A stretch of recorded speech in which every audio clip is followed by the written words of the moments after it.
Cuando recibí el mensaje aquella noche de jueves, mi corazón se detuvo por un segundo. Era Sofía, mi hija, después de más de un año de silencio absoluto. «Mamá, ¿vamos a cenar el martes? Te extraño». Leí esas palabras una y otra vez, con las manos temblorosas, sin poder creerlo.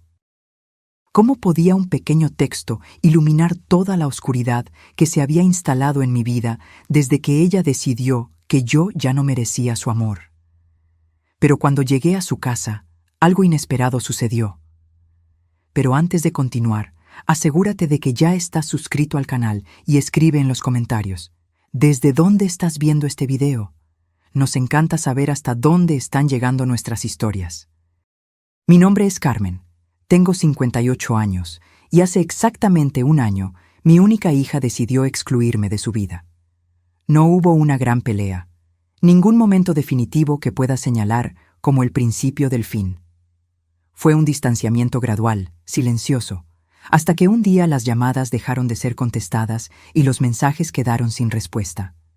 El dolor de perder a un hijo que todavía está vivo es algo que no sé explicar. Es como si una parte de ti siguiera respirando y sonriendo en otro lugar, pero ya no te reconociera. Pasé noches tratando de entender qué hice mal, buscando en mis recuerdos el momento exacto en que perdí su cariño. ¿Fue después de que su esposo, Rodrigo, entró en nuestras vidas? ¿Fue cuando cuestioné algunas decisiones financieras que estaban tomando? ¿O tal vez fue aquel almuerzo dominical en Ciudad de México, cuando mencioné que creía que estaba perdiendo demasiado peso, luciendo enferma, y Rodrigo respondió por ella que yo debería cuidar de mi propia salud? Ahora, con el mensaje iluminando la pantalla de mi celular, me sentía como alguien que estaba perdida en el desierto y de repente avistaba agua. Desesperada, sedienta, sin cuestionar si podría ser un espejismo. Los días hasta el martes se arrastraron como nunca. Me cambié de ropa 5 veces antes de salir. Me puse el vestido verde que ella me había regalado en el último cumpleaños en el que aún éramos cercanas. Me maquillé, intentando ocultar las marcas que la soledad había dejado en mi rostro. Tomé el auto y conduje hasta el fraccionamiento privado donde vivían, la casa que ayudé a comprar cuando todavía era bienvenida. Estacioné frente a la reja a las 19:45, 15 minutos antes de la hora acordada. No quería llegar tarde y darle cualquier motivo para que se arrepintiera de la invitación. El jardín de la entrada estaba diferente, más sobrio, con menos flores. Recordé cuando plantamos juntas las hortensias azules, que ahora ya no existían. Respiré hondo, me arreglé el cabello en el espejo retrovisor y abrí la puerta del auto. Fue entonces cuando algo extraño sucedió. Mientras caminaba hacia la puerta, vi a Socorro, el ama de llaves que trabajaba para Sofía desde hace años, corriendo en mi dirección. Su rostro estaba contraído en una expresión que mezclaba miedo y urgencia. Miró hacia atrás varias veces, como si verificara que no estaba siendo observada, antes de acercarse a mi auto. «Doña Carmen», susurró su voz temblorosa, «no entre ahí. Por favor, váyase lo más rápido posible». Me quedé paralizada, sin entender. «¿Qué está pasando, Socorro? ¿Sofía está bien?» «No se trata de ella», respondió Socorro, con los ojos desorbitados. «Es sobre usted. Por favor, confíe en mí. No es seguro». Antes de que pudiera hacer más preguntas, ella miró nuevamente hacia la casa y retrocedió. «Necesito volver antes de que se den cuenta. Váyase, doña Carmen, váyase». Y con eso corrió de vuelta a la casa, dejándome congelada en la acera, con el corazón latiendo tan fuerte que podía oírlo en mis oídos. ¿Qué estaba pasando? ¿Por qué Socorro parecía tan aterrorizada? ¿Y por qué mi hija, que no hablaba conmigo desde hace más de un año, de repente me había invitado a cenar? Volví al auto como si estuviera en trance. Mis piernas se movían automáticamente, mientras mi mente intentaba procesar la advertencia. Me senté, cerré las puertas con seguro y encendí el motor, pero no arranqué. Algo dentro de mí, Tal vez el mismo instinto que me hizo sobrevivir a un matrimonio abusivo durante 15 años antes de finalmente encontrar el coraje para divorciarme, me decía que me quedara a observar. Desde el asiento del conductor, tenía una visión directa del comedor a través de las ventanas. Las cortinas estaban abiertas, como si esperaran que yo mirara. Durante unos minutos, la casa permaneció en silencio, las luces tenues, como si no hubiera nadie. Y entonces, de repente, todo se iluminó. Una por una, las luces se encendieron como si alguien hubiera estado esperando que yo me fuera para poder continuar con sus planes. 2 personas que nunca había visto antes aparecieron en el comedor. Un hombre de traje oscuro y una mujer sosteniendo una carpeta. Después de ellos, Rodrigo entró, hablando por celular, gesticulando como si diera instrucciones importantes. Y finalmente, Sofía apareció, vestida formalmente, con una expresión seria que nunca había visto antes. Aquello claramente no era una cena entre madre e hija. Era una reunión, cuidadosamente planeada. Mientras observaba, Socorro apareció brevemente en la ventana. Nuestras miradas se encontraron por un segundo, y ella negó con la cabeza sutilmente. Ese pequeño gesto me dijo todo lo que necesitaba saber. Váyase. Pero no podía. Necesitaba entender qué estaba sucediendo. Apagué las luces del auto y continué observando. Rodrigo se acercó a la mesa, tomó algunos papeles y se los entregó a Sofía. Ella los miró, firmó algo y sonrió. Una sonrisa fría que no reconocí como la de mi hija. En ese momento, sentí un nudo en el estómago. No era solo preocupación o confusión, era miedo. Un miedo primitivo, visceral, que me decía que esa casa, donde un día fui feliz con mi hija, ahora representaba algún tipo de peligro. Y lo más doloroso, mi propia hija parecía estar en el centro de todo esto. 15 minutos pasaron mientras permanecía paralizada, observando aquella extraña escena desarrollarse. Rodrigo salió de la sala y regresó con más papeles. Sofía revisó algo en una pantalla de tableta. Los 2 extraños continuaban allí, conversando entre sí. Parecía una reunión de negocios, no una cena familiar. Y entonces Rodrigo miró el reloj y luego la ventana, directamente en la dirección de mi auto. Instintivamente me agaché, con el corazón acelerado. Cuando volví a mirar, las cortinas estaban cerradas.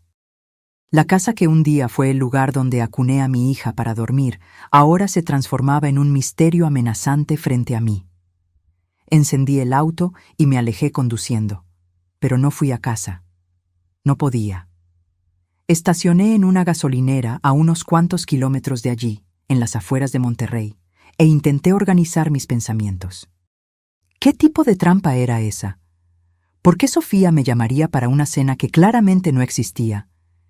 Y lo más importante, ¿qué sabía Socorro que la dejó tan asustada? Tomé mi celular y miré nuevamente el mensaje de Sofía. Las palabras parecían diferentes ahora. Solo nosotras 2. Tal vez no era una invitación a la reconexión, sino a algo mucho más sombrío.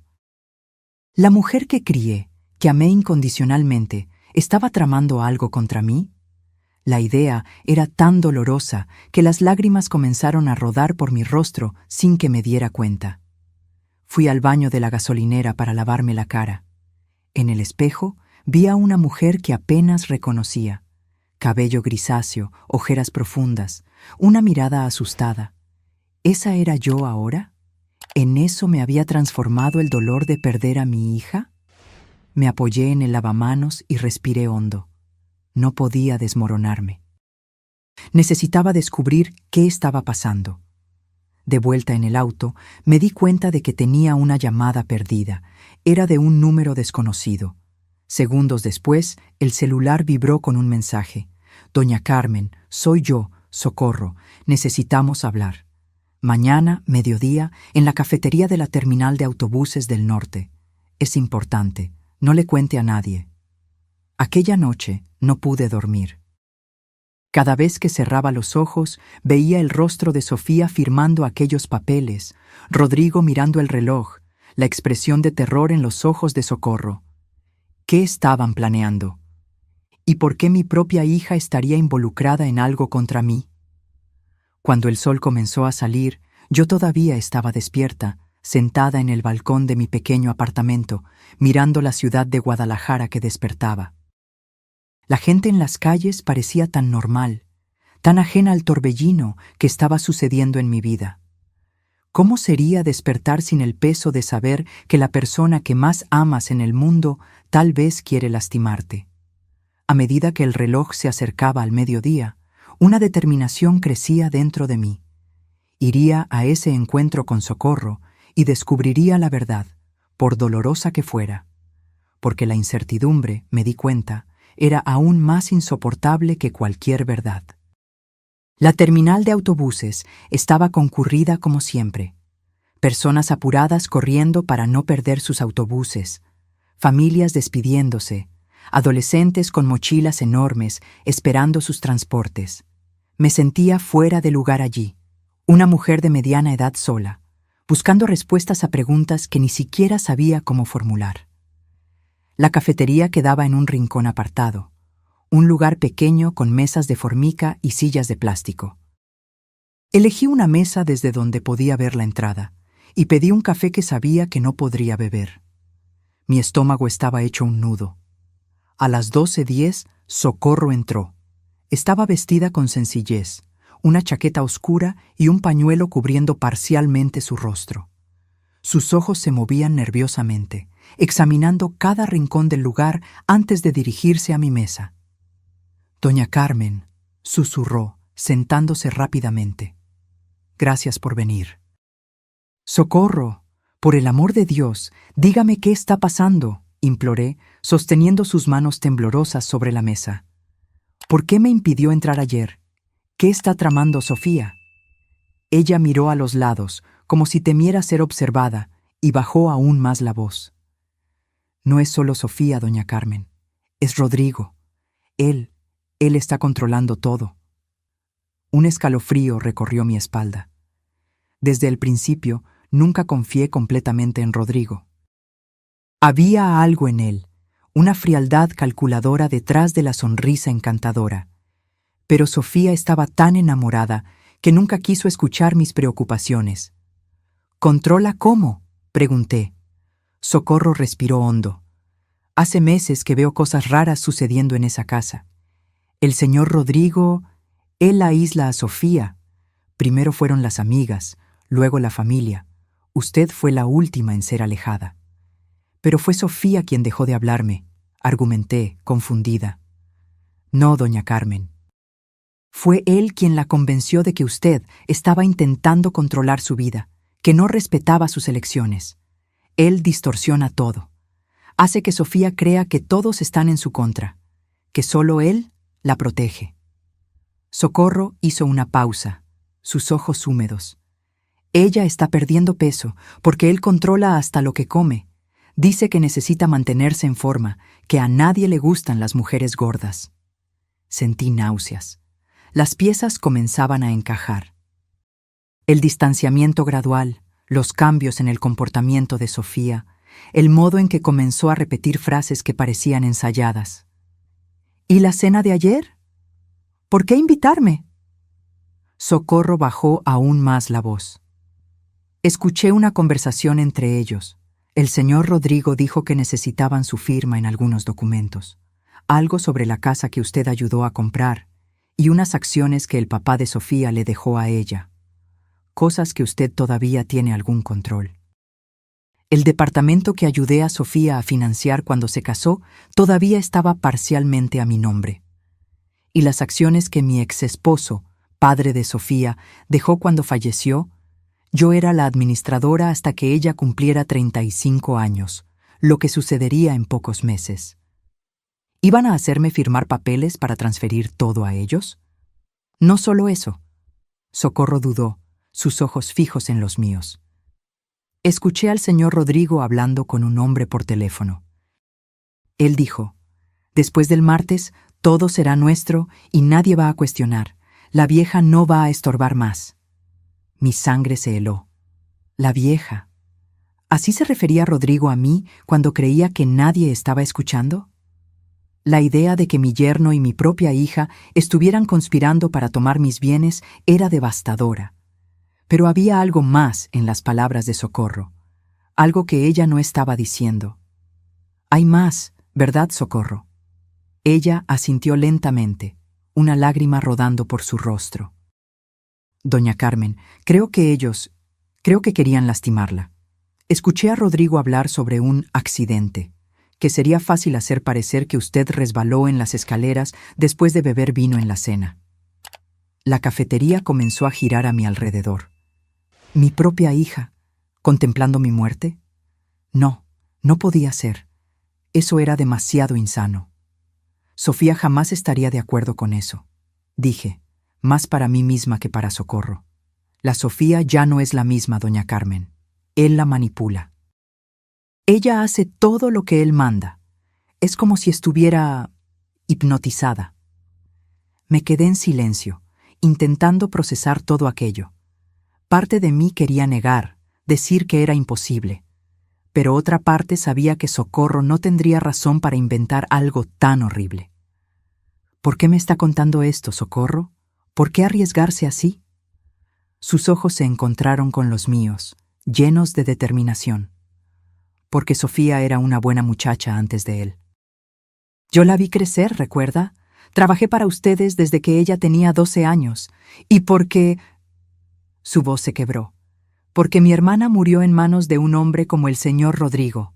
Un hombre que controlaba todo, que la aisló de todos, que la hizo creer que el mundo era un lugar terrible y que solo él podía protegerla.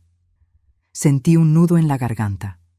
Socorro estaba arriesgando su empleo, tal vez incluso su seguridad, para alertarme. ¿Tiene pruebas de algo? ¿Algo que pueda ayudarnos? Ella asintió y sacó una pequeña grabadora de su bolso. Grabé algunas conversaciones y tomé fotos de documentos que encontré en su oficina.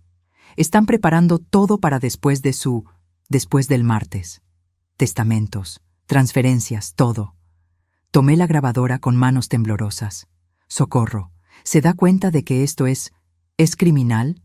Necesitamos ir a la policía. No, ella exclamó asustada. Aún no. El señor Rodrigo tiene amigos en la policía. Siempre menciona lo fácil que es hacer que las cosas desaparezcan cuando se conoce a la gente correcta. Entonces, ¿qué hacemos? Socorro se inclinó hacia adelante. Primero, usted necesita protegerse. No puede volver a su apartamento. Ellos saben dónde vive, saben su rutina. Necesitamos que se quede en algún lugar seguro mientras descubrimos más. ¿Y Sofía? No podemos simplemente dejarla con él. Yo la estaré vigilando, doña Carmen. Si él intenta cualquier cosa... Ella no completó la frase, pero vi la preocupación en sus ojos. Por ahora lo importante es mantenerla a usted a salvo. Miré por la ventana de la cafetería, a las personas que pasaban, ajenas al terror que estaba viviendo. ¿Cómo podría simplemente desaparecer? Abandonar mi vida, mi casa, mi trabajo en la pequeña librería que administraba en Puebla. ¿Y cómo podría dejar a Sofía atrás, incluso si ella estaba involucrada en algo tan terrible contra mí? Tengo una prima que vive en el interior, dijo Socorro. En San Miguel de Allende. Podemos decir que usted fue a visitarla. Nadie buscará allí. La idea de huir, de esconderme, era casi tan aterradora como las revelaciones que acababa de escuchar. ¿Pero qué más podía hacer? ¿Y si intento hablar con Sofía? ¿Sola, sin Rodrigo? Tal vez ella... Doña Carmen, Socorro interrumpió con firmeza en la voz. Usted no entiende. Ella no la va a elegir a usted. No ahora. Él tiene control total sobre ella. Las palabras de ella me golpearon como un puñetazo. La verdad que no quería enfrentar. Yo ya había perdido a mi hija.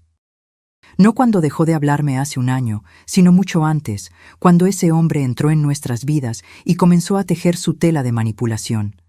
Iré a casa de su prima, decidí finalmente, pero no para esconderme, para pensar, para planear cómo vamos a salvar a Sofía. Socorro asintió, visiblemente aliviada. Es lo mejor, doña Carmen. Yo sigo vigilando aquí y la mantengo informada. Vamos a sacar a Sofía de esta situación. Cuando salimos de la cafetería, el mundo parecía diferente, más amenazante. El sol del mediodía ya no calentaba, y los rostros de las personas alrededor parecían máscaras escondiendo intenciones desconocidas. Estaba a punto de dejar atrás todo lo que conocía, huyendo de un peligro que venía de la persona que más amaba en el mundo. Miré una última vez a Socorro antes de separarnos. Cuídese, y cuide a mi hija. Siempre, doña Carmen. Caminé hacia mi auto, sintiendo el peso de la grabadora en el bolsillo de mi chaqueta. Aquel pequeño objeto contenía la verdad que podría destruir a mi familia para siempre, pero también podría ser la llave para salvar a mi hija de un monstruo que la estaba consumiendo por dentro. La casa de la prima de Socorro quedaba en un pequeño pueblo a unas 3 horas de la ciudad, cerca de San Miguel de Allende. Era un lugar simple, de calles de tierra y personas que aún dejaban las puertas sin llave por la noche. Albertina, una señora de unos 70 años, me recibió como si fuéramos viejas amigas, sin hacer muchas preguntas, cuando Socorro explicó vagamente que yo necesitaba un lugar para quedarme por unas semanas. Cualquier amiga de Socorro es mi amiga también, dijo, mostrándome el cuarto del fondo de la casa, con una cama de hierro y cortinas floreadas que me recordaban a la casa de mi abuela. Quédese el tiempo que necesite. En aquella primera noche, sentada en la terraza bajo un cielo estrellado que nunca se veía en la ciudad, intenté poner mis pensamientos en orden. Escuché las grabaciones que Socorro me había dado y examiné las fotografías de los documentos. Cada prueba era más perturbadora que la anterior. Rodrigo había, meticulosamente, creado un esquema para apropiarse no solo de las acciones que pertenecían a Sofía, sino también de propiedades que estaban a mi nombre. Había un testamento falsificado, con mi supuesta firma, dejándolo todo a Sofía en caso de mi muerte.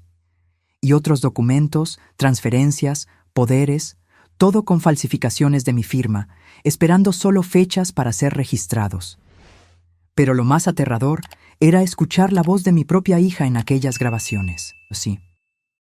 Una voz que apenas reconocía, mecánicamente concordando con Rodrigo, repitiendo frases ensayadas sobre cómo yo siempre la controlé, cómo yo nunca la apoyé, cómo yo merecía quedarme sola. Era como escuchar las palabras de él saliendo por la boca de ella, como si él fuera un ventrílocuo y ella, su marioneta. A la mañana siguiente, tomé mi celular para llamar a Ricardo, mi abogado y amigo de toda la vida, pero dudé. ¿Y si Rodrigo estaba monitoreando mis llamadas? ¿Y si descubría dónde estaba? Decidí ser más cautelosa. Usé el teléfono fijo de la casa de Albertina para llamar de un número que Rodrigo no conocía. ¿Carmen? Ricardo contestó sorprendido. ¿Dónde estás? Llamé varias veces a tu celular. Necesité salir de la ciudad por unos días, respondí vagamente. Ricardo, necesito tu ayuda, pero tiene que ser discreto. Expliqué la situación de la forma más resumida posible, sin entrar en detalles por el teléfono. Ricardo escuchó en silencio, ocasionalmente haciendo preguntas puntuales. «Esto es grave, Carmen», dijo finalmente. «Si tienes pruebas de lo que estás diciendo, necesitamos ir a la policía inmediatamente». «Aún no», repliqué, recordando la advertencia de Socorro. «Rodrigo tiene contactos. Necesitamos ser estratégicos». «Entonces, ¿qué sugieres?» «Necesito pruebas más concretas. Algo que no pueda ser ignorado o encubierto». Ricardo se quedó en silencio por unos segundos. «Tengo un amigo en la Policía Federal. Alguien fuera del círculo local. Puedo hablar con él, sin mencionar nombres todavía». «Haz eso», concordé. «Mientras tanto, necesito que hagas algo por mí. Ve a mi apartamento y busca una carpeta azul en el fondo de mi armario. Hay documentos importantes allí». «¿Tu llave de repuesto todavía está en el mismo lugar?» «Sí, con doña Lupe del 302». En los días siguientes, establecí una rutina en casa de Albertina. Durante el día, ayudaba en los quehaceres domésticos para mantener la mente ocupada. Por la noche, Revisaba las pruebas, tomando notas, conectando los puntos. Socorro me enviaba mensajes cortos de un teléfono de prepago, actualizándome sobre la situación en la casa. Rodrigo está nervioso, preguntando por usted. Sofía parece confundida. Escuché una discusión. Él está haciendo llamadas extrañas. Menciona plan B. Cada mensaje aumentaba mi ansiedad. ¿Qué sería ese plan B? ¿Y cómo estaba reaccionando Sofía a mi desaparición? Parte de mí quería correr de vuelta, confrontarlos, exigir explicaciones. Pero otra parte sabía que eso sería suicidio. Si realmente estaban planeando matarme, aparecer sin un plan solo aceleraría el proceso. En el cuarto día, Ricardo me llamó.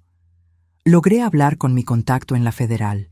Está interesado en el caso, pero necesita más detalles. Y, Carmen, fui a tu apartamento. El tono de su voz me alarmó. ¿Qué pasó? Alguien estuvo allí. El lugar estaba revuelto, la carpeta azul, no la encontré. Mi sangre se heló. La carpeta contenía documentos originales de las propiedades, de las acciones, testamentos legítimos. Era mi seguridad en caso de que algo me sucediera. Están un paso por delante de nosotros, murmuré. ¿Hay más?, continuó Ricardo. Hay una investigación sobre ti. ¿Qué? ¿Qué tipo de investigación? Parece que alguien denunció irregularidades en la librería, evasión fiscal, lavado de dinero. Es completamente absurdo, pero está en curso. La estrategia de Rodrigo quedaba clara.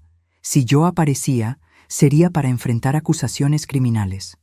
Un escándalo público que facilitaría la toma de todo lo que yo había construido. ¿Y Sofía? ¿Conseguiste hablar con ella? Ricardo suspiró. Lo intenté. Ella no contesta mis llamadas. Fui a su casa y el guardia de seguridad no me dejó entrar. Dijo que no estaba recibiendo visitas. La situación estaba empeorando más rápido de lo que imaginaba. No solo estaban intentando borrar mi existencia financiera, sino también mi reputación. Era una trampa perfecta. Si me quedaba escondida, perdería todo. Si aparecía, sería arrestada. Necesitamos actuar más rápido, decidí. ¿Tu contacto en la Federal puede iniciar una investigación sin alertar a la policía local? Posiblemente, pero necesitaría pruebas concretas. Tengo grabaciones, fotografías de documentos. ¿Será suficiente para empezar? Tal vez. Voy a verificar. Cuando colgué, me di cuenta de que Albertina estaba en la puerta de la cocina, observándome con preocupación. «Problemas serios, ¿verdad?», preguntó, sentándose a la mesa conmigo. Asentí, sin entrar en detalles. Ella tomó mis manos entre las suyas, arrugadas por el tiempo y el trabajo. «Sabes, mi hija, cuando yo era joven, mi marido me pegaba. Todos los días, por cualquier cosa. Yo creía que lo merecía, que así funcionaban las cosas. Hasta que un día le pegó a nuestro hijo. Fue entonces que me di cuenta, no se trataba de mí, se trataba de él, del poder que él quería tener sobre nosotros». La miré, sorprendida por la súbita confesión. «Lo que estoy diciendo», continuó ella, «es que a veces necesitamos ver a alguien que amamos ser lastimado para entender que estamos siendo lastimadas también. Tu hija está en peligro, ¿verdad?» «Sí», admití, «pero ella no lo ve». «Porque él no la deja ver. Así es como funcionan. Aísla, controlan, hacen que la persona dude de su propio juicio, y cuando finalmente despierta, ya es demasiado tarde». «¿Cómo escapaste?». El rostro de Albertina se iluminó con una sonrisa triste. «No escapé. Él murió. Tuvo un ataque al corazón durante una de sus crisis de ira. Dios tiene un sentido del humor peculiar, ¿verdad?». Se levantó, arreglándose el delantal. «Pero tú todavía puedes salvar a tu hija, y a ti misma». Cuando ella salió, me quedé pensando en sus palabras. Tal vez Albertina tenía razón. Tal vez el problema nunca había sido entre Sofía y yo. Era Rodrigo quien había creado esa división, alimentándola con mentiras y manipulaciones. Y si mi hija estaba repitiendo aquellas frases horribles sobre mí, no era porque las creyera, sino porque él la había programado para decirlas. Aquella noche, recibí un mensaje de Socorro que lo cambió todo. Él está planeando llevársela. Lo escuché hablando sobre una casa en el extranjero. Dice que ustedes dos nunca más se verán. ¿Llevársela? ¿A dónde? ¿Por qué? Las preguntas giraban en mi mente. Si Rodrigo conseguía sacar a Sofía del país, yo realmente podría no volver a verla. Y si ya había logrado transformarla tanto en solo 2 años, ¿qué haría cuando la tuviera completamente aislada, sin nadie para cuestionarlo? No podía esperar más. No podía confiar en que el sistema legal actuaría a tiempo. Mi hija estaba en peligro inmediato, aunque ella no se diera cuenta. Necesitaba sacarla de las garras de Rodrigo antes de que fuera demasiado tarde. Tomé mi celular y llamé a Ricardo. «Cambio de planes», dije tan pronto como contestó. «No vamos a esperar por la investigación formal. Necesitamos actuar ahora». «¿Qué tienes en mente?» «Un rescate», respondí, sorprendida por la firmeza en mi propia voz. «Vamos a sacar a mi hija de esa casa, y tú me vas a ayudar». Los siguientes 2 días se dedicaron a la elaboración de un plan que, en circunstancias normales, yo consideraría insano. Pero nada estaba normal desde hacía mucho tiempo. Ricardo, inicialmente reacio, terminó concordando en que no podíamos esperar por el lento proceso legal, especialmente con la amenaza de Rodrigo de llevar a Sofía fuera del país. «Entiendes que esto podría salir mal de muchas maneras, ¿verdad?», me advirtió durante una de nuestras conversaciones por el teléfono de prepago que Albertina me prestó. «Entiendo», respondí, «pero quedarme quieta mientras mi hija desaparece para siempre sería mucho peor». Ricardo tenía contactos. Uno de ellos era Carlos, un ex policía que ahora trabajaba como investigador privado en Tijuana. Otro era Denise, psicóloga especializada en víctimas de relaciones abusivas. Los dos acordaron ayudar, más por amistad a Ricardo que por creer en mi historia. Pero eso no importaba. Lo que yo necesitaba eran personas competentes, no convicción. El plan era relativamente simple. Necesitábamos crear una situación donde Sofía estuviera sola, sin Rodrigo, por tiempo suficiente para que pudiéramos hablar con ella. Socorro sería crucial para esto. Ella nos informaría cuando Rodrigo saliera de casa, preferiblemente por algunas horas, y entonces actuaríamos. «¿Y si ella no quiere ir con ustedes?», preguntó Carlos durante nuestra reunión en la pequeña fonda en la carretera, a medio camino entre Guadalajara y el pueblo donde me escondía. «Ella no necesita querer», explicó Denise. «En casos de manipulación psicológica severa, la víctima raramente reconoce su situación. Nuestra misión es crear una interrupción en el control, permitir que ella piense por sí misma, aunque sea por unas horas». «¿Y si él regresa mientras estamos allí?», cuestioné, sintiendo un escalofrío en la espalda solo de pensar en la posibilidad.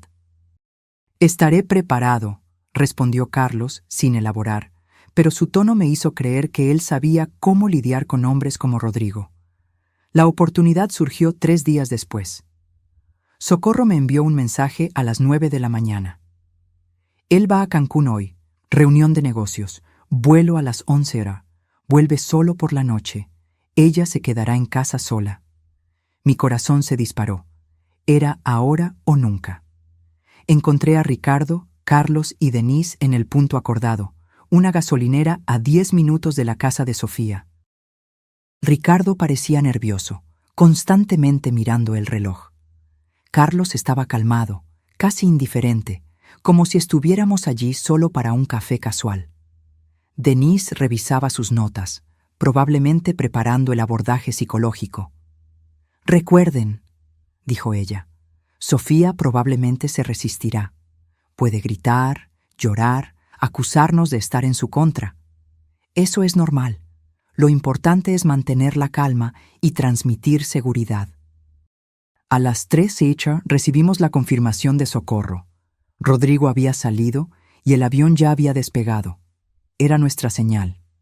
El camino hasta la casa de Sofía se hizo en silencio tenso. Cada persona en el auto parecía inmersa en sus propios pensamientos. Yo intentaba imaginar cómo sería volver a ver a mi hija después de tanto tiempo, y en circunstancias tan extrañas. Llegamos al fraccionamiento. Carlos, usando un uniforme de repartidor y cargando una caja falsa, logró que el guardia de seguridad abriera la reja sin cuestionar. Una vez dentro, condujimos lentamente hasta la casa. Socorro nos esperaba en el jardín trasero, lejos de las vistas de los vecinos. «Ella está en la sala de estar», informó, visiblemente nerviosa. «Viendo la televisión. No está bien. Apenas salió del cuarto en los últimos días». «¿Alguna señal de Rodrigo?», preguntó Carlos. «Ninguna. Él llamó hace media hora para verificar si ella estaba en casa. Es lo que siempre hace. Llama cada hora cuando está fuera. Entonces tenemos cerca de 30 minutos antes de la próxima llamada», calculó Ricardo. «Necesitamos ser rápidos».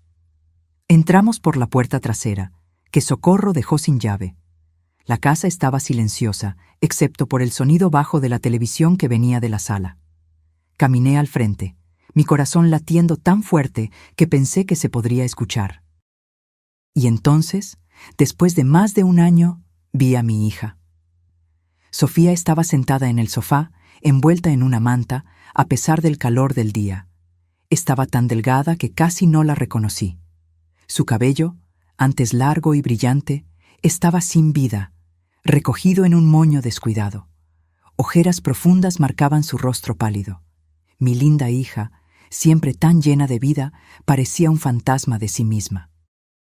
Ella no notó nuestra presencia de inmediato, absorta en algún programa de televisión que ni siquiera parecía estar realmente viendo. Cuando finalmente me vio, sus ojos se abrieron de golpe por el shock. «¿Mamá?», susurró, como si no creyera lo que estaba viendo. «Hola, hija», respondí, intentando mantener la voz firme a pesar de las lágrimas que amenazaban con caer. Ella se levantó bruscamente, dejando caer la manta. Vestía un pijama holgado que acentuaba aún más su delgadez alarmante. «¿Qué estás haciendo aquí? ¿Cómo entraste?». Percibí inmediatamente el miedo en su voz. No era solo sorpresa, era pánico. «Necesitamos hablar, Sofía», dije, dando un paso en su dirección. «Estoy preocupada por ti». Ella retrocedió, mirando nerviosamente a los extraños que me acompañaban. «Ustedes no pueden estar aquí. Rodrigo va a volver pronto. Tienen que irse».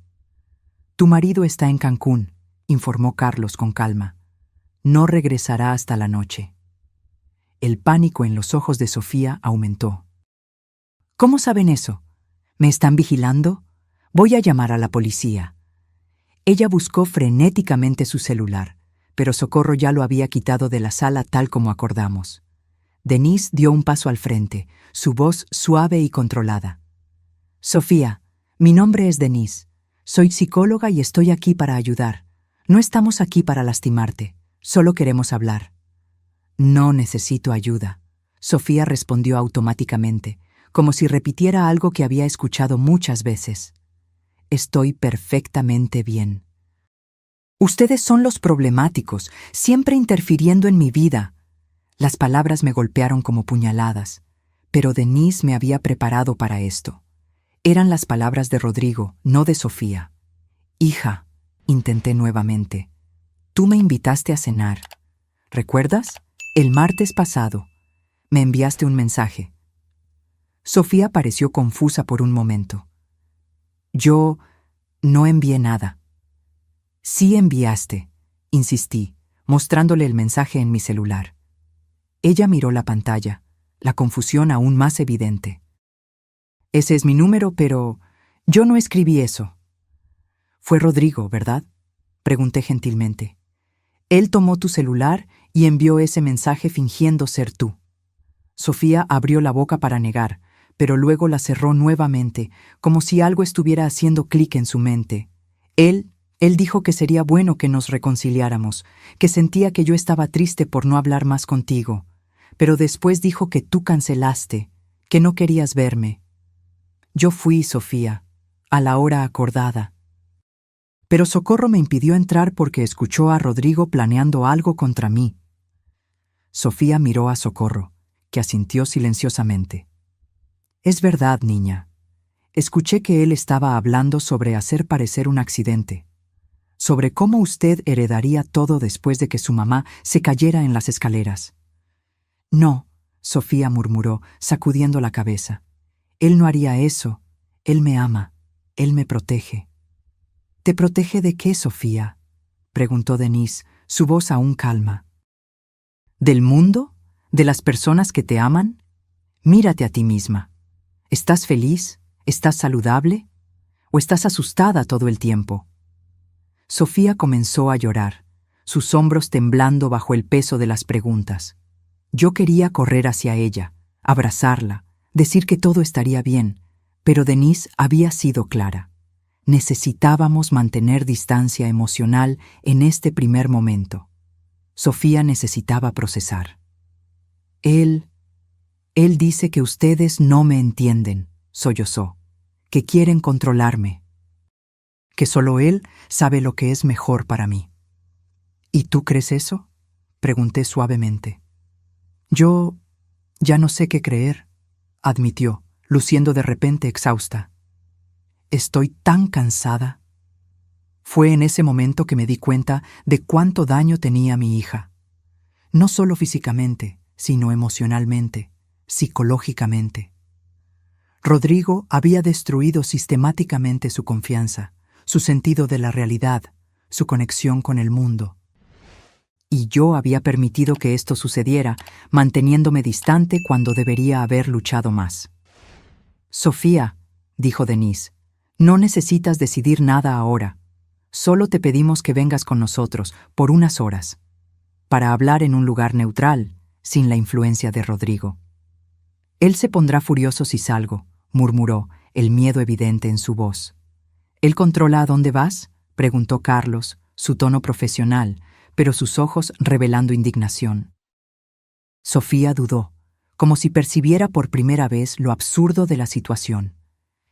Él dice que es por mi seguridad, que hay personas que quieren hacernos daño. ¿Personas como tu madre?, cuestionó Ricardo, hablando por primera vez. Sofía me miró, y vi algo en sus ojos que no veía desde hacía mucho tiempo. Duda, no sobre mí, sino sobre las mentiras que había creído. Él dijo que tú querías alejarme de él porque estabas celosa. Porque yo tenía un matrimonio perfecto y tú fracasaste en el tuyo. Respiré hondo, sintiendo el dolor de esas palabras, pero entendiendo que no eran realmente de ella. Sofía, tu padre y yo nos separamos porque él me engañaba. Tú lo sabes, y yo nunca, jamás, quise nada más que tu felicidad. Si Rodrigo te hiciera feliz de verdad, yo sería la primera en apoyarte. Pero él no te hace feliz, ¿verdad?, continuó Denise, aprovechando el momento de vulnerabilidad. Estás cada vez más aislada, más delgada, más asustada. Las lágrimas de Sofía fluían libremente ahora. Él dice que estoy gorda, que nadie va a quererme si no me cuido, que debo agradecer que él me acepte así. Mi corazón se partió al escuchar eso. Mi linda hija, siempre tan segura de sí misma, reducida a dudar incluso de su apariencia. Sofía, dijo Socorro, acercándose cautelosamente. El señor Rodrigo no es quien usted piensa. Él la está manipulando, así como manipuló los documentos de su madre. ¿Qué documentos?, preguntó Sofía confundida. Ricardo sacó de su carpeta algunas copias de las falsificaciones que Socorro había fotografiado. Estos, tu firma y la de tu madre, forjadas, parte de un plan para tomar el control de las propiedades, de las acciones, de todo. Sofía examinó los papeles, la confusión dando lugar al shock. Esta es mi firma, pero yo nunca firmé estos documentos. Y esta es mi firma, añadí, en documentos que nunca vi. De repente, el teléfono fijo de la casa sonó, haciéndonos saltar a todos. El reloj en la pared marcaba 13:30, la hora de la llamada de verificación de Rodrigo. Es él, susurró Sofía, el pánico regresando. Si no contesto, contesta, orientó Denise. Actúa normalmente, di que está todo bien. Sofía dudó, mirándonos a todos, claramente dividida. Finalmente, con manos temblorosas, contestó el teléfono. «Hola, amor», dijo, intentando sonar casual, pero su voz estaba tensa. «Sí, estoy en casa». «No, nada diferente». «Sí, estoy siguiendo el plan alimenticio». «No, ninguna visita». Hizo una pausa, mirándonos con creciente alarma. «No, no estoy escondiendo nada». «Sí, estoy sola. Solo Socorro está aquí». Otra pausa, más larga. «Rodrigo, no estoy mintiendo. Por favor, no hables así. No, no estoy llorando». La desesperación en su voz era palpable. Rodrigo claramente percibía que algo andaba mal, incluso por teléfono. «Necesitamos irnos ahora», murmuró Carlos, percibiendo la situación. «Sofía», susurré, «ven con nosotros, por favor». Ella me miró, el teléfono aún en su oído, lágrimas silenciosas rodando por su rostro. Entonces, en un momento de claridad que me dio esperanza, le dijo al teléfono: «Rodrigo, necesito colgar. No me estoy sintiendo bien». Y colgó, ignorando el timbre inmediato que siguió. «Va a llamar al guardia de seguridad», dijo ella, tomando rápidamente un bolso. «Tenemos que irnos antes de que bloquee las rejas». No hubo tiempo para celebrar esa pequeña victoria. Salimos rápidamente por la parte trasera, exactamente como entramos. Carlos fue a buscar el auto mientras esperábamos en el jardín, tensos, atentos a cualquier movimiento. «Él me va a encontrar», murmuró Sofía, abrazándose a sí misma. «Él siempre me encuentra». «No esta vez», prometí, finalmente permitiéndome tocar su brazo. «Esta vez estoy aquí, y no voy a dejar que te lastime de nuevo». Cuando el auto llegó, entramos rápidamente. Carlos conducía rápido, pero no lo suficiente para llamar la atención.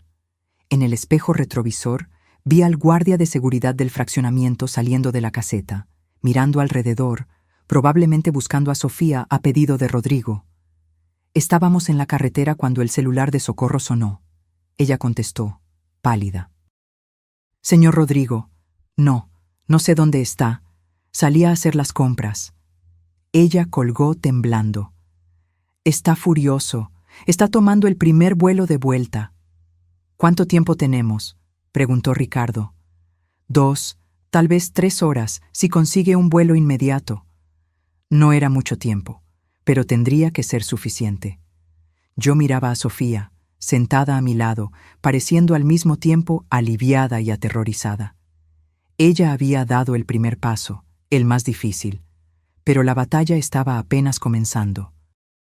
«¿A dónde vamos?», preguntó ella, su voz pequeña. «A un lugar seguro», respondí, sosteniendo su mano. «Un lugar donde él no puede alcanzarte». Y mientras el auto seguía por la carretera, llevándonos lejos de aquella casa de horrores, sentí una mezcla de miedo y determinación. Rodrigo vendría tras nosotros, con toda su rabia y recursos. Pero yo no retrocedería. No esta vez. Mi hija me necesitaba, y yo estaría allí por ella, sin importar el costo. El lugar seguro era una pequeña quinta perteneciente a la familia de Carlos, a unos 100 kilómetros de la ciudad. Era lo suficientemente aislada para darnos privacidad, pero lo bastante cerca de la civilización para no quedarnos completamente vulnerables. La casa principal era simple, con 3 cuartos, una sala amplia y una cocina rústica. Sofía permaneció en silencio durante la mayor parte del viaje. Ocasionalmente, tomaba el celular, que Socorro le había devuelto antes de salir, y miraba la pantalla, pero no contestaba a las constantes llamadas de Rodrigo. Cada vez que el teléfono sonaba, ella se encogía como si esperara un golpe físico. «Podemos apagarlo», sugirió Denise gentilmente. «No necesitas escuchar su voz ahora». Sofía dudó, pero terminó entregándole el aparato a Denise, que lo apagó y lo guardó en su bolso. Cuando llegamos a la quinta, ya estaba anocheciendo. El cielo tenía aquel color púrpura que antecede a la oscuridad total y las primeras estrellas comenzaban a aparecer. «Vamos a entrar», dijo Carlos, estacionando el auto cerca de la terraza. Nadie nos siguió, pero es mejor no quedarnos expuestos. La casa estaba limpia, pero con aquel olor característico de lugares que quedan cerrados por mucho tiempo. Carlos encendió las luces y verificó rápidamente las habitaciones, garantizando que estábamos realmente solos.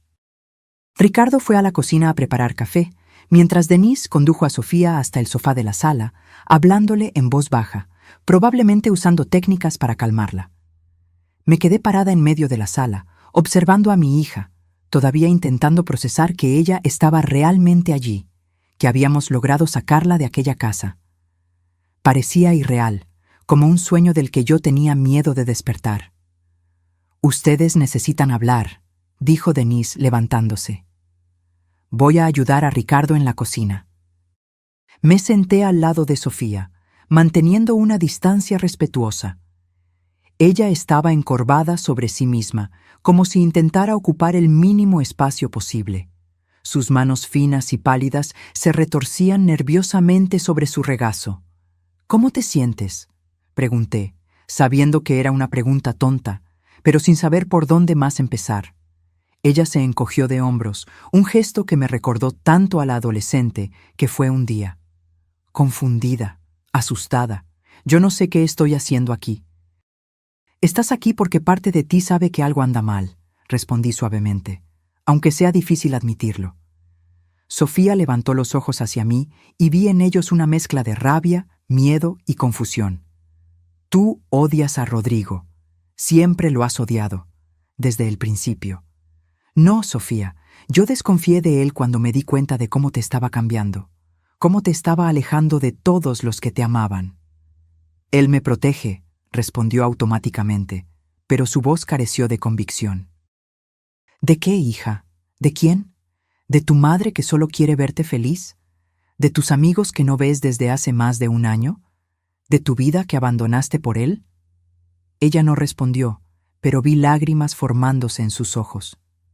«Sofía, mírate a ti misma», continué, intentando no sonar acusatoria. «Estás tan delgada que apenas te reconocí. Estás asustada por una llamada de tu propio marido. Vives aislada, sin amigos, sin familia. ¿Eso es protección o es prisión?». Una lágrima se escapó y se deslizó por su mejilla. Él dice que es para mi bien, que yo era ingenua, que las personas querían aprovecharse de mí». «¿Y quién se aprovechó de ti, hija? ¿Tus amigos que te llamaban todos los días hasta que dejaste de contestar? ¿Yo, que te llamé por meses sin respuesta? ¿O el hombre que controla lo que comes, a dónde vas, con quién hablas?».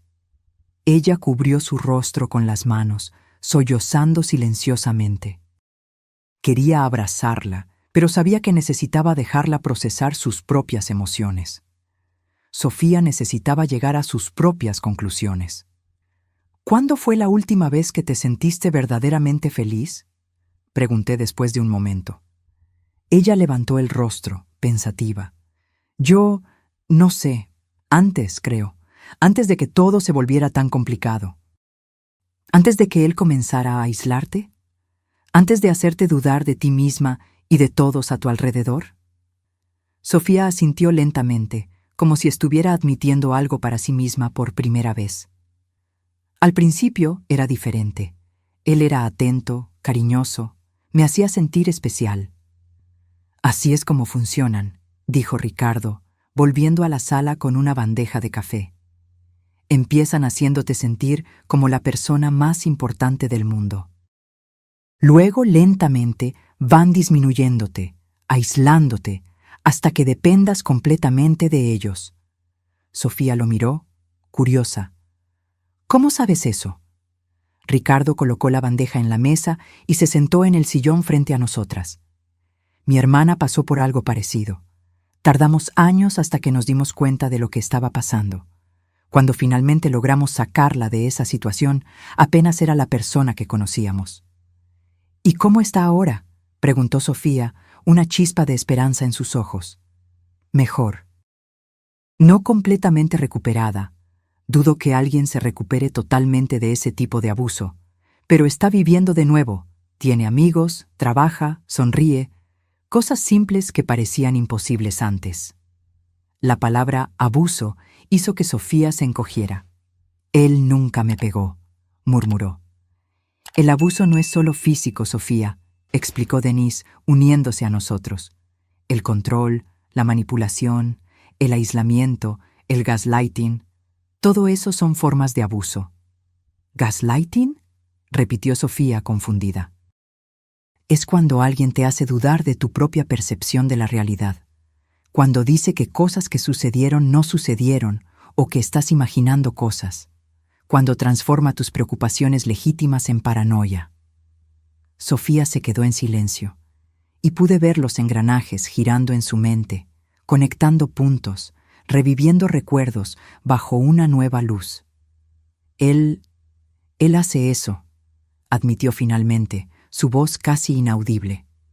Cuando digo que estoy preocupada por algo, dice que estoy exagerando.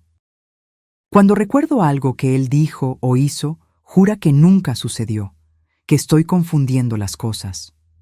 Y cuando alguien como tu madre intenta alertarte, continuó Denise, él te convence de que esa persona tiene un motivo oculto, que está intentando separarlos por celos o maldad. Sofía me miró, la comprensión lentamente formándose en sus ojos. Él decía que tú eras controladora, que querías que yo fracasara para seguir dependiendo de ti. Yo solo quería que fueras feliz, hija, respondí, sintiendo mi propia voz quebrarse. Y yo podía ver que estabas desapareciendo delante de mis ojos. El celular de Carlos sonó, interrumpiendo nuestro momento. Él contestó rápidamente y su expresión se puso grave. Está en la casa de Albertina, informó colgando. Uno de mis contactos en la policía me alertó. Rodrigo logró rastrear una llamada que hiciste desde allí, Carmen. Está furioso, amenazando a todo el mundo. Mi sangre se heló. ¿Albertina está bien? Sí, ella no estaba en casa, pero está interrogando a los vecinos, mostrando fotos tuyas y de Sofía. Es cuestión de tiempo hasta que alguien mencione que las vio salir juntas. Sofía palideció aún más, si eso era posible. Él nos va a encontrar, susurró, el pánico evidente en su voz. No, no va a hacerlo, garantizó Carlos. Nadie sabe de esta quinta, excepto personas de total confianza. Y estamos preparados si intenta algo. ¿Preparados cómo?, pregunté alarmada. Carlos abrió su chaqueta, revelando una pistola en la cintura. Soy ex policía, ¿recuerdas? Tengo porte legal. Y no dudaré en usarla si amenaza a cualquier persona aquí. La visión del arma me dejó inquieta, pero también extrañamente aliviada. Rodrigo no era el tipo de hombre que retrocedería ante palabras o amenazas vacías. Él era peligroso, y tal vez necesitábamos protección real. ¿Qué haremos ahora?, preguntó Ricardo. Él está claramente dispuesto a todo para encontrarlas. Necesitamos las pruebas que tenemos e ir a la Policía Federal, decidí.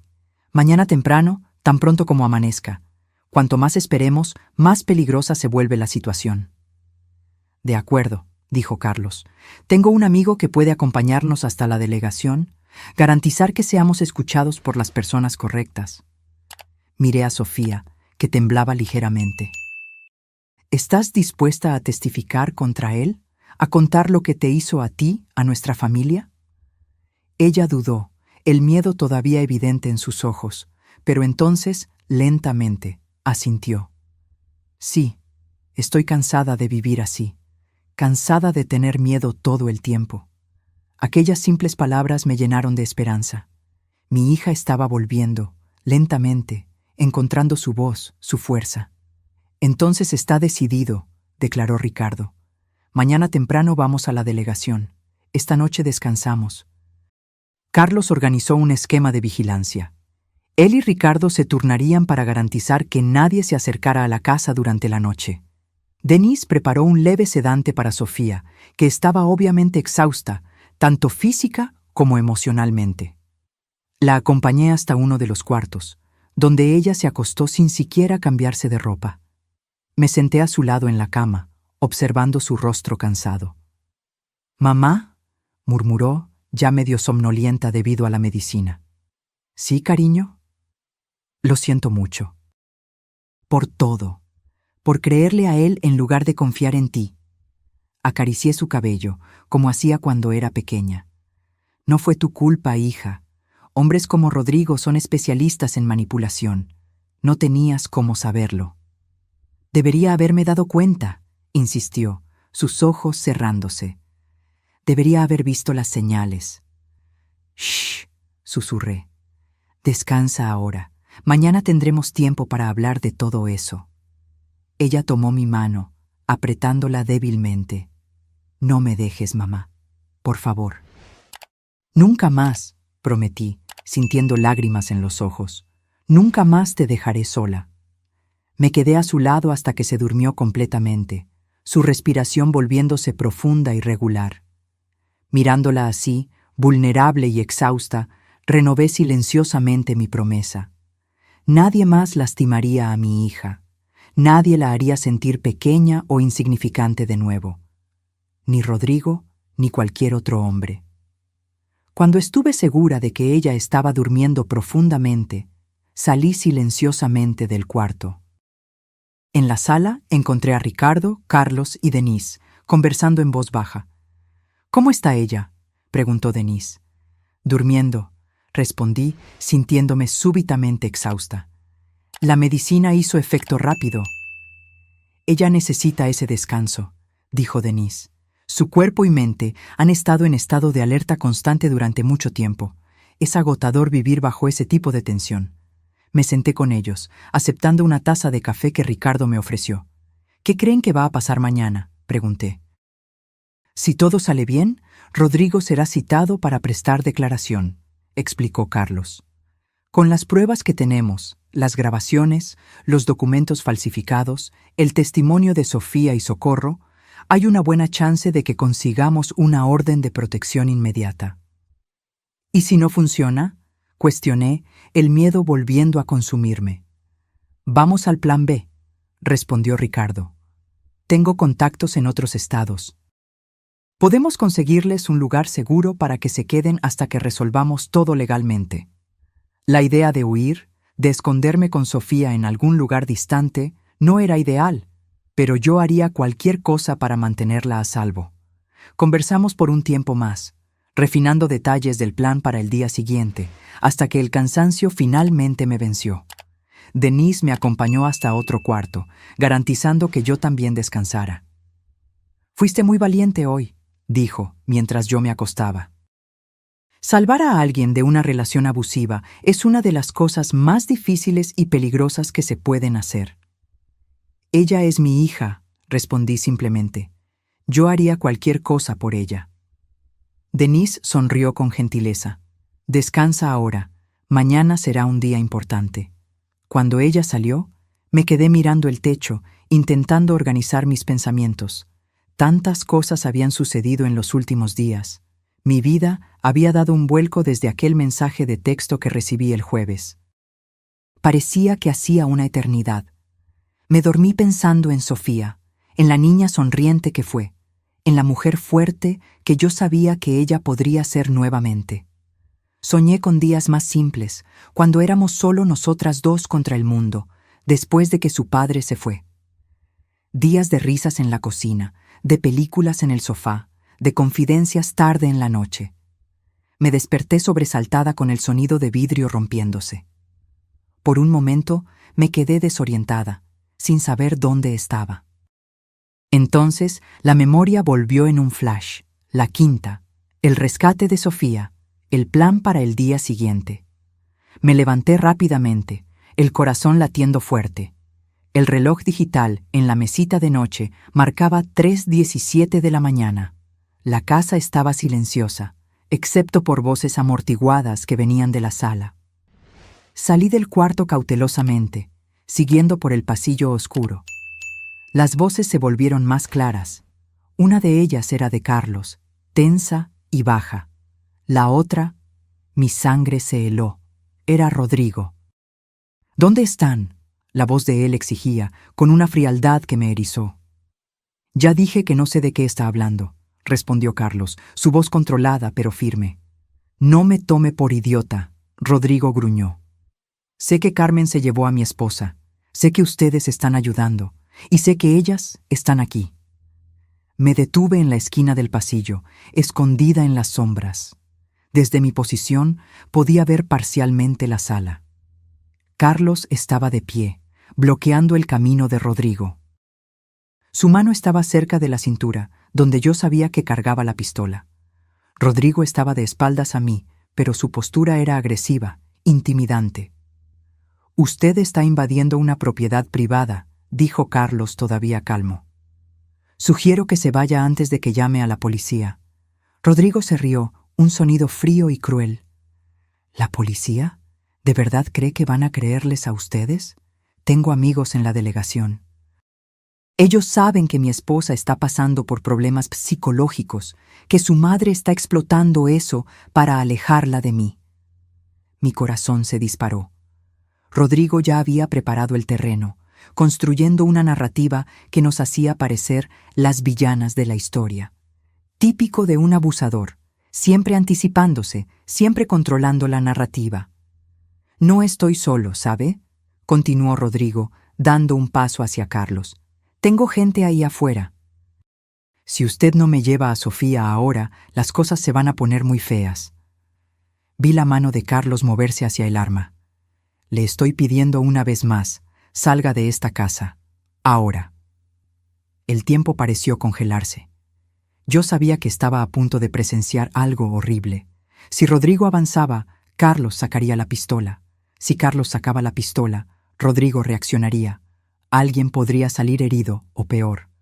Fue entonces cuando escuché una puerta abriéndose detrás de mí. Me giré y vi a Sofía saliendo del cuarto, sus ojos abiertos de miedo. «Es él», susurró. «Nos encontró». Antes de que pudiera detenerla, Sofía pasó por mi lado y entró en la sala. «Rodrigo», ella llamó, su voz temblando. Ambos hombres se giraron hacia ella. El rostro de Carlos mostraba alarma. El de Rodrigo, una mezcla de triunfo y rabia contenida. «Querida», Rodrigo dijo, su tono súbitamente dulce, aunque sus ojos permanecieran fríos. «Estaba tan preocupado por ti. Vamos a casa ahora, ¿sí?» Él extendió la mano hacia ella, pero Sofía no se movió. Estaba parada en medio de la sala, temblando visiblemente, pero manteniéndose firme. «No», dijo, la palabra saliendo como un suspiro. El rostro de Rodrigo se endureció. «¿Qué dijiste?» «Dije no», Sofía repitió un poco más alto esta vez. «No voy a volver contigo». Entré en la sala, colocándome al lado de Sofía.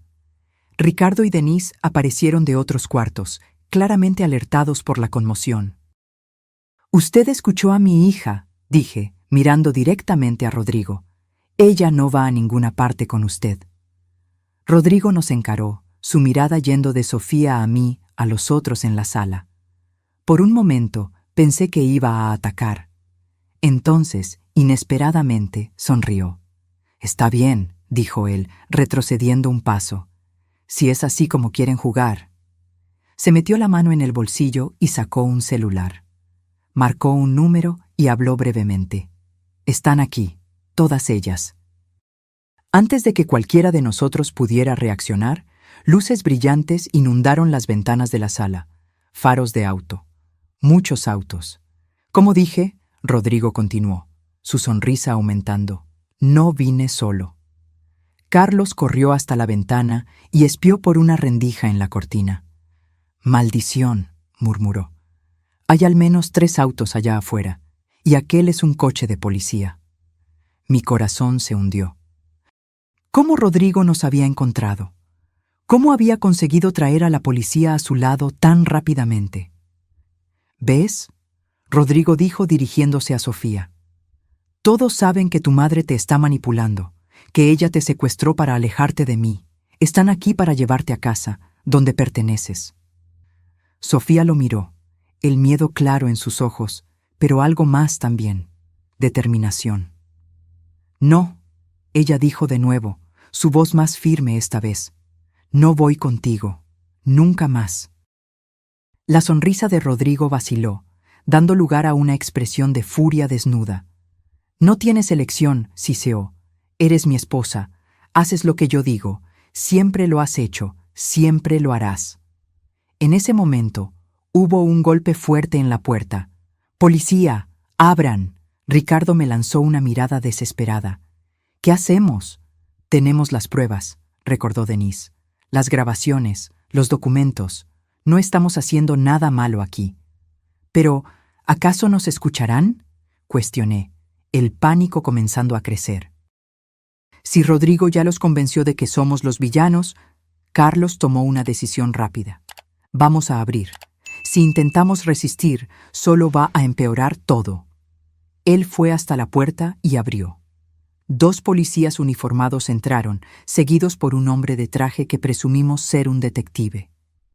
«¿Qué está sucediendo aquí?», preguntó el detective, mirando alrededor de la sala. Rodrigo inmediatamente asumió el papel de marido preocupado. «Detective Méndez, como le expliqué, mi esposa desapareció ayer. Su madre la convenció de huir. Solo estoy intentando traerla a casa». El detective miró a Sofía. «Señora, ¿es verdad esto? ¿Usted está aquí por voluntad propia?». Antes de que Sofía pudiera responder, Rodrigo intervino. «Ella no está bien, detective. Tiene historial de problemas emocionales. Está confundida». La rabia creció dentro de mí. «Mi hija no tiene problema alguno», exclamé. «Es ese hombre el que la ha manipulado y abusado psicológicamente por años». El detective me miró con escepticismo. «Señora, tenemos un informe oficial de que usted puede haber secuestrado a su propia hija». «Eso es absurdo», protestó Ricardo. «Nosotros tenemos pruebas de abuso, de manipulación, documentos falsificados, testimonios». «¿Va a creerles a ellos?». Rodrigo se rió, dirigiéndose al detective. «Son amigos de ella.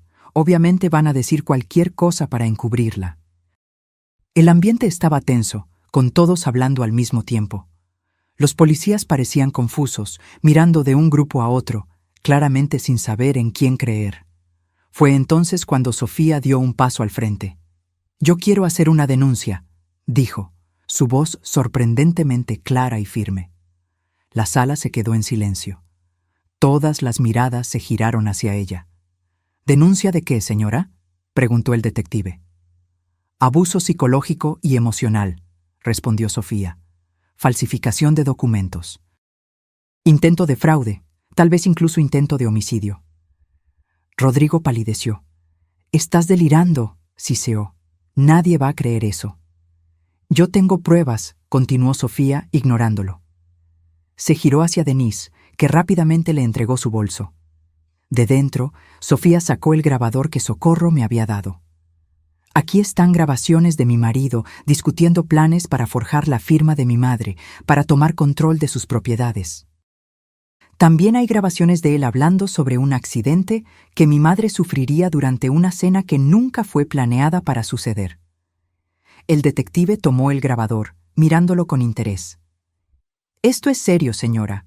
¿Está segura de lo que está diciendo?». «Absoluta», respondió Sofía. Entonces, lentamente, desabrochó la manga de su blusa y la enrolló, revelando hematomas en los brazos, marcas de dedos, claramente visibles contra su piel pálida. «Y esto», ella dijo, «es lo que sucede cuando yo discrepo de él, cuando no como exactamente lo que él determina, cuando hablo con alguien sin su permiso». Miré los brazos de mi hija, sintiendo náuseas. ¿Cómo no me di cuenta? ¿Cómo no vi las señales físicas de abuso? Pero claro, Rodrigo era demasiado listo para dejar marcas donde las personas podían ver. Y nos había mantenido alejadas por tanto tiempo. El detective miró a Rodrigo, su expresión ahora muy seria. «Señor, creo que necesitamos conversar en la delegación». «Esto es ridículo», Rodrigo explotó, su control finalmente quebrándose. «Ella está mintiendo, todos ellos lo están». Él dio un paso en dirección a Sofía, su rostro contorsionado de rabia, pero los policías rápidamente lo interceptaron, sujetándolo por los brazos. «Creo que es mejor que nos acompañe ahora, señor», dijo uno de los policías. «No entienden», Rodrigo continuaba, debatiéndose. «Ella es mía. No puede dejarme. Yo hice todo por ella». Mientras los policías lo arrastraban hacia afuera, Rodrigo continuaba gritando amenazas e insultos. Sofía estaba parada, observando, una única lágrima rodando por su rostro. Cuando la puerta finalmente se cerró, dejando la sala en un silencio pesado, Sofía se giró hacia mí. Sin decir una palabra, cayó en mis brazos, sollozando como una niña. «Se acabó», susurré, acariciando su cabello. «Se acabó, hija. Estás a salvo ahora». Pero sabía que no había acabado. Era apenas el inicio de una larga jornada. Rodrigo sería probablemente liberado bajo fianza. Habría investigaciones, declaraciones, tal vez un juicio, y el camino para la recuperación de Sofía sería largo y difícil. Pero por primera vez en más de un año sentí esperanza. Mi hija había encontrado su voz, su coraje. Ella había dado el primer paso para salir de aquel ciclo de abuso, y yo estaría a su lado a cada paso del camino. Los meses que siguieron fueron difíciles, como esperábamos. Rodrigo fue liberado bajo fianza, como previmos, pero con una orden de restricción que le impedía acercarse a Sofía o a mí. Él violó esa orden 3 veces en las primeras semanas, lo que resultó en su prisión preventiva mientras el caso era investigado. Sofía y yo nos mudamos a un pequeño apartamento en otra ciudad, Querétaro, donde nadie nos conocía. Empezar de cero no fue fácil, pero era necesario.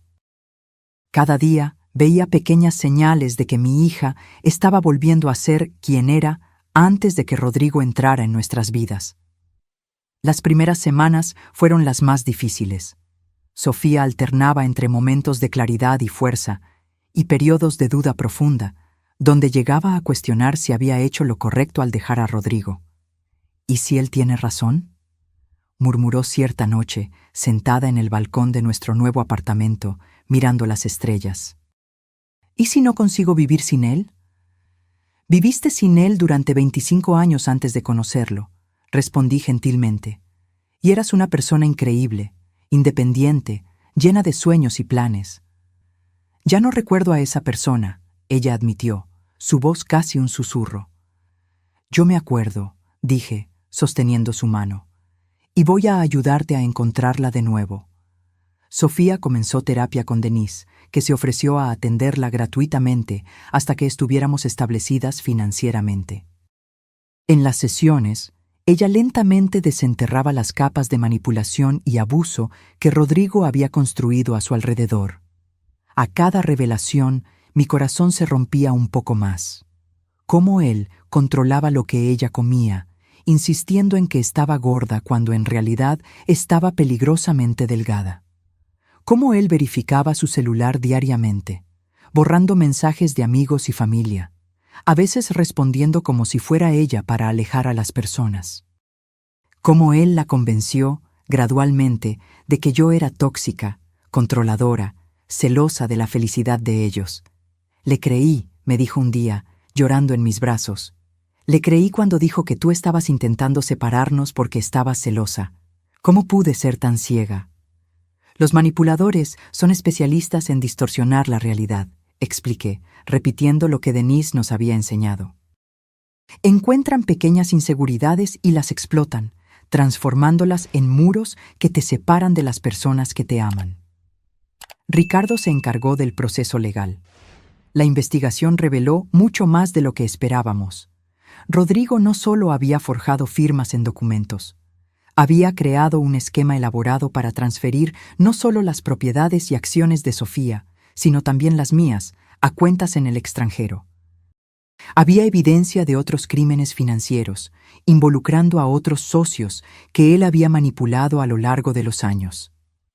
Es un depredador en serie, explicó Ricardo, mostrándonos los informes. Ustedes no fueron las primeras víctimas, pero espero que sean las últimas. Cuando el caso finalmente fue a juicio, 6 meses después de aquella noche en la quinta, Sofía estaba lo suficientemente fuerte para testificar. La observé en el tribunal, contando su historia con una claridad y firmeza que trajeron lágrimas a mis ojos. Ella ya no era la mujer frágil y asustada que rescatamos de aquella casa. Rodrigo fue condenado por múltiples acusaciones, incluyendo fraude, falsificación, abuso psicológico e intento de estafa. La sentencia: 15 años sin posibilidad de libertad condicional en los primeros 8. Cuando salimos del tribunal aquel día, Sofía respiró hondo, mirando el cielo azul sobre nosotras. «Es extraño», dijo. «Todavía lo amo, de alguna forma distorsionada. Es como si una parte de mí aún quisiera creer que todo lo que vivimos fue real, que él realmente se preocupaba». «Lo que tú sentiste por él fue real», respondí. «El problema es que lo que él sentía por ti no era amor, era posesión, y hay una diferencia enorme entre los dos». Ella asintió lentamente. «Voy a necesitar tiempo para desaprender todo lo que él me enseñó, para confiar de nuevo, en los otros y en mí misma. Tienes todo el tiempo del mundo, hija, y no estás sola en esa jornada». 5 años han pasado desde aquella noche en la quinta. 5 años de cura, de reconstrucción, de redescubrimiento. Sofía concluyó su maestría y ahora trabaja en un centro de apoyo a víctimas de violencia doméstica en Oaxaca. Yo continúo con la librería, que se convirtió no solo en un negocio, sino en un espacio de acogida y concientización.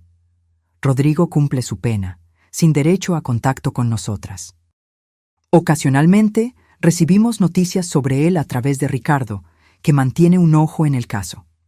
Aparentemente, encontró una nueva víctima por correspondencia, una mujer que cree estar comunicándose con un empresario injusticiado. Las autoridades fueron alertadas y la comunicación está siendo monitoreada. Algunas cicatrices nunca desaparecen completamente. Hay momentos en que Sofía se sobresalta con un ruido repentino, o en que su mirada se vuelve distante cuando algo le hace recordar aquellos años. Hay noches en que aún tengo pesadillas sobre lo que podría haber sucedido si no hubiéramos actuado a tiempo. Pero también hay momentos de alegría pura, de libertad, de paz. Como hoy, en una tarde de domingo, cuando recibimos amigos para un almuerzo en el jardín del pequeño sobrado que compramos juntas. Sofía está sonriendo, conversando animadamente con un grupo, su confianza restaurada, su belleza interior nuevamente visible para todos. Socorro está aquí también. Dejó el empleo en la casa de Rodrigo, que fue vendida para pagar indemnizaciones, y ahora trabaja con nosotras en la librería. Ella y Sofía desarrollaron una amistad fuerte, unidas por la experiencia compartida. Ricardo, Carlos y Denise se convirtieron en parte de nuestra familia elegida. Nos reunimos regularmente, no solo para recordar el pasado, sino para celebrar el presente y planear el futuro.